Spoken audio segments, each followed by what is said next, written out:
В эфире телеканала «Якутия-24». Главные события уходящего дня. В студии работает Алексей Соколов. Здравствуйте. Рост экономики Якутии составил 5%. Это один из самых больших показателей в стране. Алроса увеличит финансирование экологических программ в Якутии.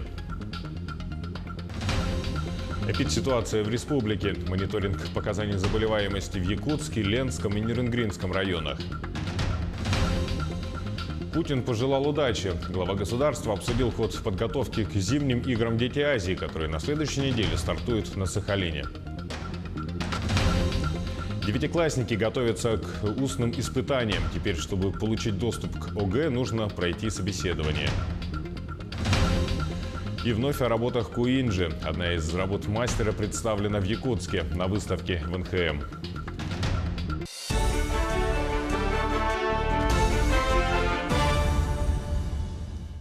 Стартовали заседания рабочей группы по формированию социального раздела национальной программы развития Дальнего Востока. В группу вошли представители 11 дальневосточных регионов.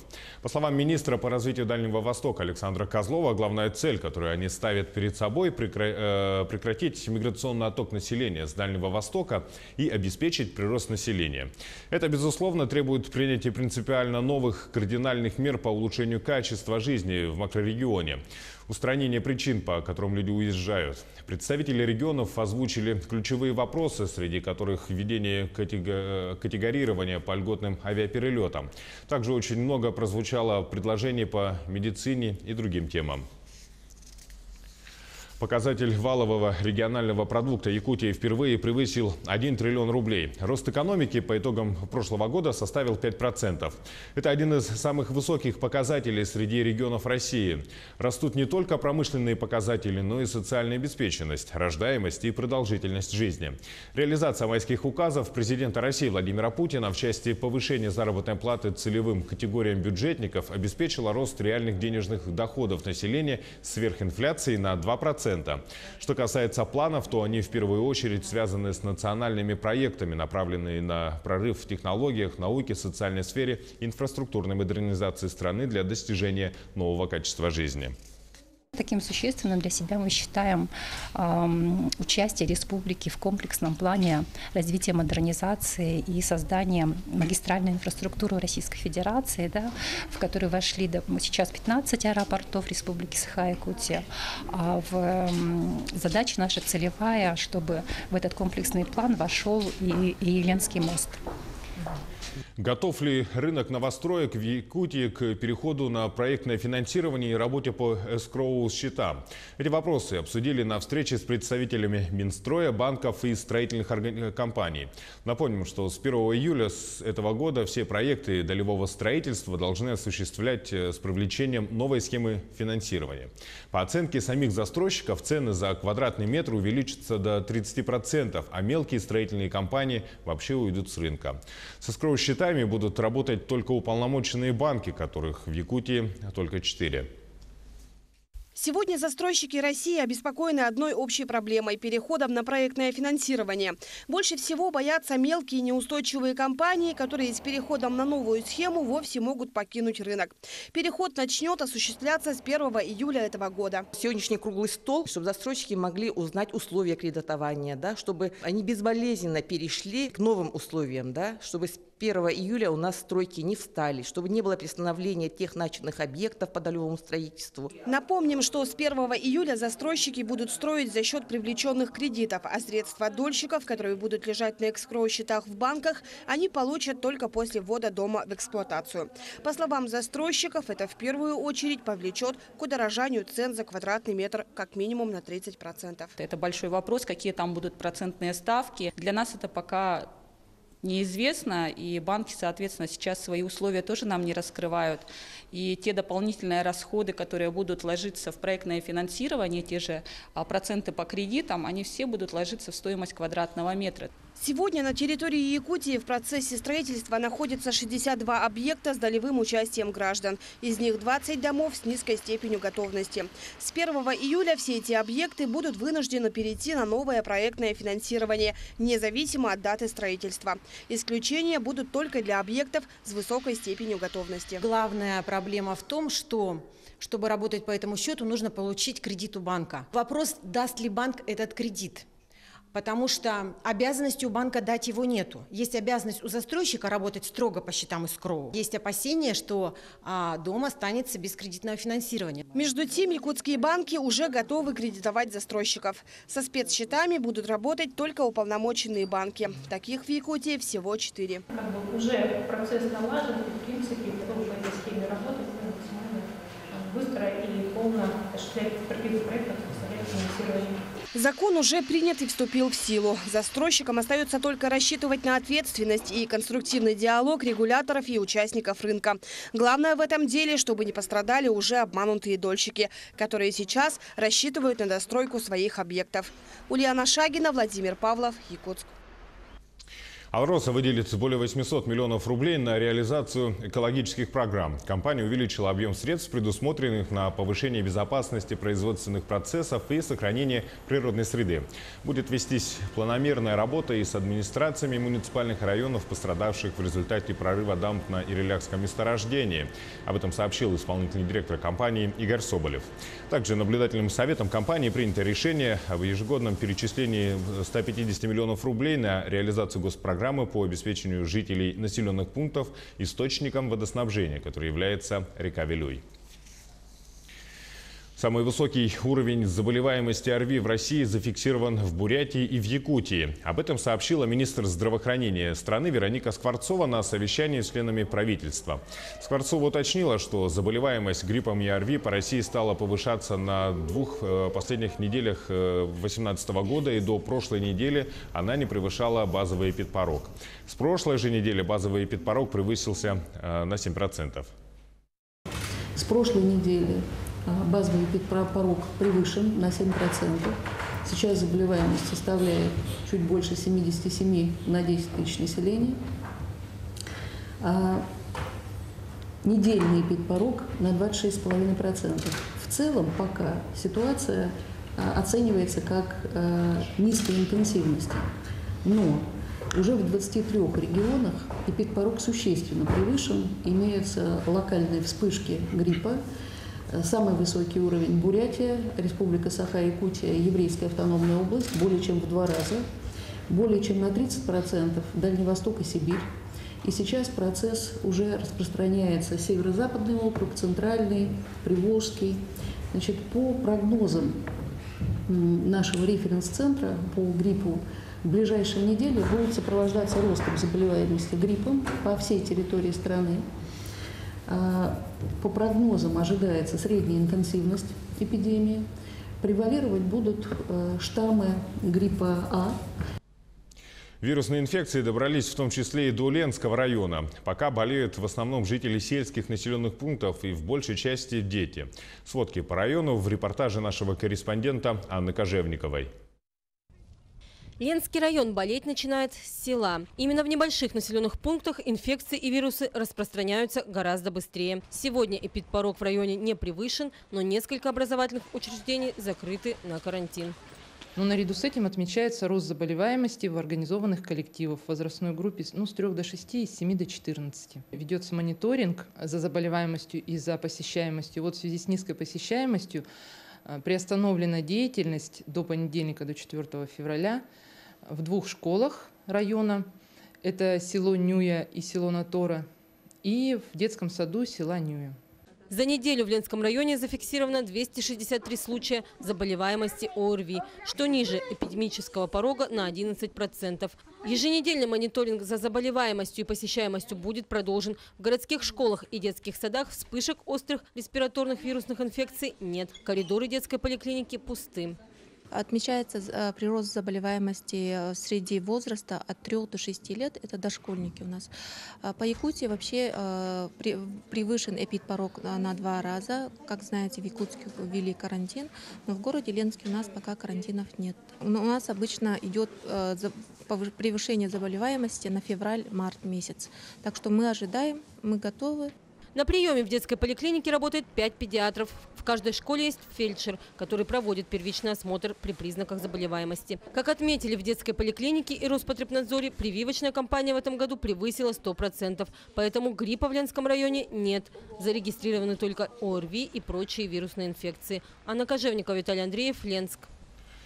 Не исключением стал и Нерюнгри. С начала текущего года зафиксировано более 1800 случаев заболеваемости. Отдельные школы и сады прекратили образовательный процесс в некоторых группах и классах, рассказывает Александра Цыбикова. На совещании с участием руководителей управления образования, здравоохранения, культурных и спортивных объектов Нерюнгри главной темой стал скачок эпидемии, который пришелся на конец января. За последнюю неделю зафиксировано 869 обратившихся за медицинской помощью, из них 812 – дети. Также среди детей есть случаи заболеваемости гриппа. H1N1 – это один случай, и второй случай H3N2. Это, получается, те штаммы вируса гриппов, которые, если человек бы вакцинировался осенью, то он бы этими штаммами бы не заболел. Соответственно, эти трое детей, они не были провакцинированы. На ближайшую неделю в районе отменены все спортивные и культурно-массовые мероприятия в закрытых помещениях. Ограничены посещение родственников стационарные подразделения Нерюнгринской ЦРБ. Из образовательных учреждений на карантин закрыта одна школа, в которой рост заболеваемости и отсутствие детей на занятиях превысило 20% от общего числа учащихся. Рост заболеваемости составляет весьма серьезные цифры. Инфекционные отделения также заполнены. И большинство людей, которые попадают в инфекционное отделение, они в первую очередь попадают с осложнениями острых респираторных инфекций. Что говорит о том, что в первую очередь необходимо, конечно, проводить все профилактические мероприятия. По итогам совещания также был поднят вопрос о взаимодействии с руководителями учреждений социальной направленности, об их обязанности незамедлительно оповещать Роспотребнадзор о всех возникающих ситуациях на их объектах с целью своевременного проведения профилактических мероприятий, пока процесс не принял более затяжной характер. Александра Цыбикова, Захар Головин, Нерюнгри. Вообще в Якутии отмечают рост эпидпорогов не только по ОРВИ, но и по так называемому свиному гриппу. Количество заболевших уже составляет 14% от общего числа. К слову, в первую неделю этого года было всего 3%. Наибольший рост заболеваемости отмечен в Якутске, Хангаласском, Усть-Алданском, Нюрбинском и Мегино-Кангаласском районах. Специалисты отмечают, что все заболевшие не были привиты от вируса. Это тот же вирус гриппа H1N1, который циркулирует на территории всего мира, с нашей страны, республики с 2009 года. И начиная с 2009 года этот штамм вируса входит в состав вакцин. Из числа заболевших, которые госпитализированы по поводу уже осложнений, пневмонии, наверное, находятся на стационарном лечении, в общем-то, лиц привитых среди них нет. Это все те, кто заболел, не имели прививок против гриппа. Делайте выводы. Ну а сейчас небольшой блок рекламы и смотрите далее на телеканале Якутия-24. Путин пожелал удачи. Глава государства обсудил ход подготовки к зимним играм «Дети Азии», которые на следующей неделе стартуют на Сахалине. Девятиклассники готовятся к устным испытаниям. Теперь, чтобы получить доступ к ОГЭ, нужно пройти собеседование. В Якутске проходит третий этап международной образовательной программы «Регион профи». И вновь о работах Куинджи. Одна из работ мастера представлена в Якутске на выставке в НХМ. В эфире телеканал Якутия-24. Мы продолжаем наш выпуск. Сахалин готов к приему участников и гостей первых зимних спортивных игр «Дети Азии». Об этом рассказала президенту Владимиру Путину вице-премьер Ольга Голодец в ходе совещания с членами правительства. Впервые в Южно-Сахалинске эти соревнования будут зимними, и они фактически открывают новую повестку для проведения детских спортивных соревнований, отметила Голодец. Исполняющий обязанности губернатора Сахалинской области Валерий Лимаренко также подчеркнул, что все работы по подготовке к соревнованиям завершены. Будет задействовано основных 6 спортивных объектов, которые отвечают всем современным требованиям. Это спортивно-туристический горнолыжный комплекс, это комплекс трамплинов, это 2 ледовых дворца, это сноуборд-парк и лыжо-биатлонный комплекс. Эти объекты готовы для того, чтобы встретить спортсменов, судей, тренеров, прочих специалистов из 20 стран мира. Безусловно, очень важная позиция – это безопасность. И вместе с управлением ФСБ, МВД, МЧС проведена работа по подготовке мероприятия. Запланирована обширная культурно-туристическая программа. Хочу доложить о том, что Сахалин готов к приему спортсменов и гостей. И продолжая тему подготовки к играм «Дети Азии» на Сахалине, один из молодых коллективов Якутии выступит на открытии и закрытии этих соревнований. Танцевальный ансамбль «Гулун» Театра малочисленных народов Севера подготовил театрализованное танцевальное представление, которое представит на играх «Дети Азии» уже через 10 дней. А генеральная репетиция прошла накануне в Центре спортивной подготовки «Триумф». По просьбе режиссера, наш художественный руководитель Любовь Алексеевна Никитина подготовила номера, то, что просил режиссер. Вот помимо открытия мы участвуем в закрытии и еще даем полный концерт. Вот все это проходит в рамках «Дети Азии».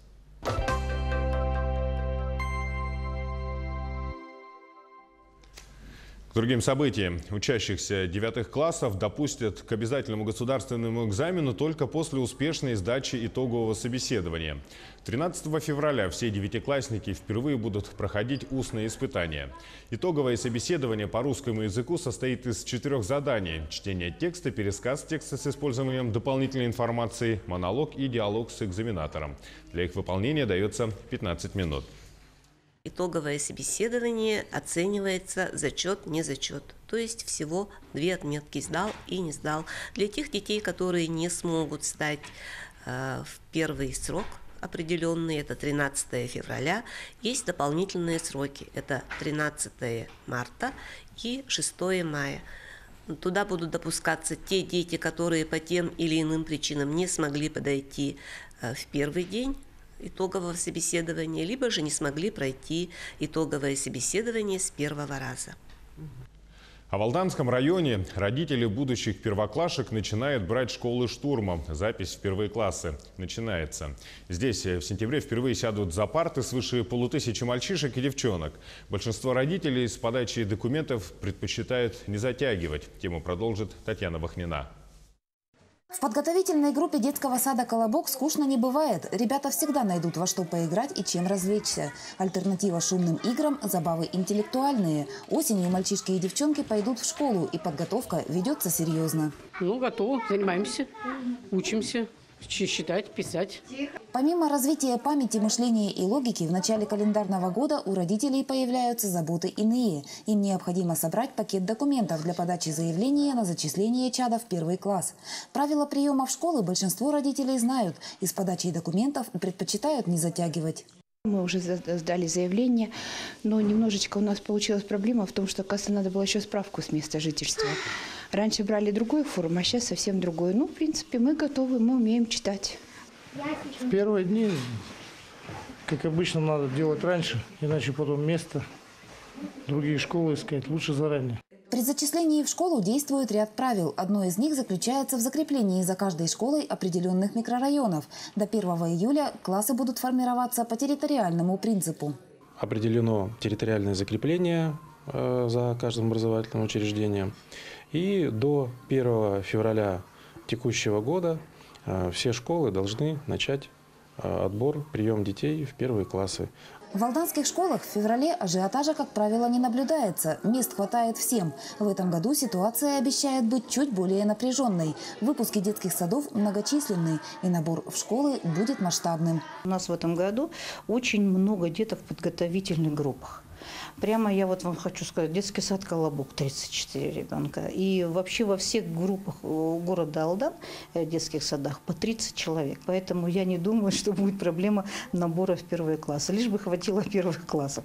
В сентябре на свой первый урок придут свыше 500 маленьких алданцев. Наполняемость каждого класса должна быть не менее 25 человек. Нехватки учеников сотрудники департамента образования не опасаются. Татьяна Вахнина, Сергей Шипачев, Алдан.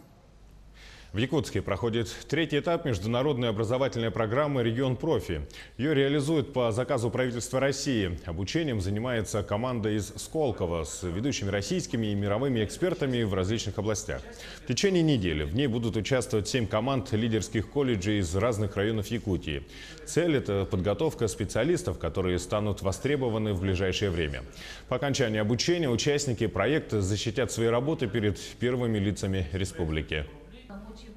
Я делился конкретным опытом и кейсами Московского политеха. Мы один из вузов, которые решили перевернуть серьезным образом учебный процесс, внедрили проектную деятельность массово на всех направлениях подготовки, начиная с первого семестра.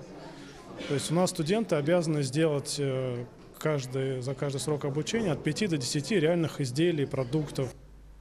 В Национальном художественном музее республики на постоянной экспозиции русской живописи 18-го, конца 19 века выставлена работа художника Архипа Куинджи «Лунная ночь». Она находится в Национальном художественном музее уже 66 лет. Произведения этого автора не раз уже становились предметом хищения воров. О самой картине и под какой охраной она находится, узнавал Дмитрий Тымыров. Картина Куинджи «Лунная ночь» в Якутию попала в 1953 году. Тогда здание Национального художественного музея располагалось здесь, на Амосова, 6/2.